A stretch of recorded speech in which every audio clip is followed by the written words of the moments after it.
संसदका दुई ठूला दल नेपाली कांग्रेस र नेकपा एमाले मिलेर 2/3 सरकार निर्माण गरेका छन्, जसका बलमा संविधानमा आवश्यक संशोधन गर्ने दलहरूको उद्देश्य छ।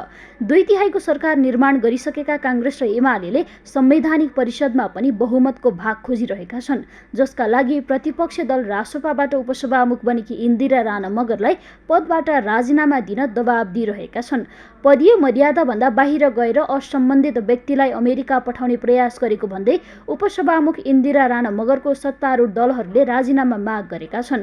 उपसभामुखले सहजै राजीनामा नदिए उनलाई महाअभियोग लगाउने सम्मको तयारी सत्तारूढ दलको छ। 6 सदस्यीय संवैधानिक परिषदमा कांग्रेस र एमाले बहुमत जुटाएर आफू अनुकूल संविधान संशोधन गर्न सहज बनाउने लक्ष्यमा छन्। त्यो विषयमा सबभन्दा पहिला त उहाँमाथि जुन ढङ्गले प्रश्न उठ्यो, उहाँले अनाधिकृत रूपमा उहाँले गर्नै नहुने ढङ्गले आफू जाने कार्यक्रममा मैसँग जाने हुन् यी मान्छे भनेर त्यो कार्यक्रमसँग असम्बन्धित मान्छेहरूको बारेमा आफ्नो लेटर हेडमा लेखेर जुन सिफारिस गर्नुभयो त्यो चाहिँ संसदीय व्यवहार भएन र संसदको उपसभामुख जस्तो पदमा बसेर त्यो व्यवहार गर्नु अत्यन्तै अनुचित थियो भन्ने कुरामा कतै पनि दुविधा रहेन।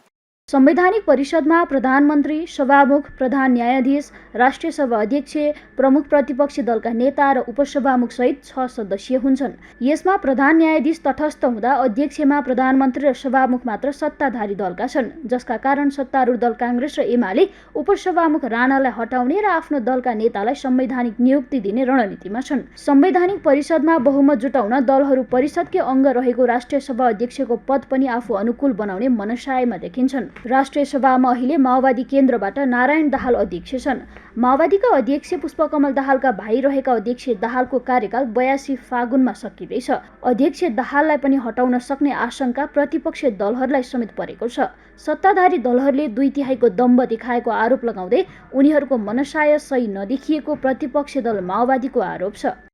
त्यो सम्भावना त नहुनु पर्ने छैन त्यस्तो त, तर पनि उहाँहरूको मनसाय चाहिँ राम्रो देखिया छैन।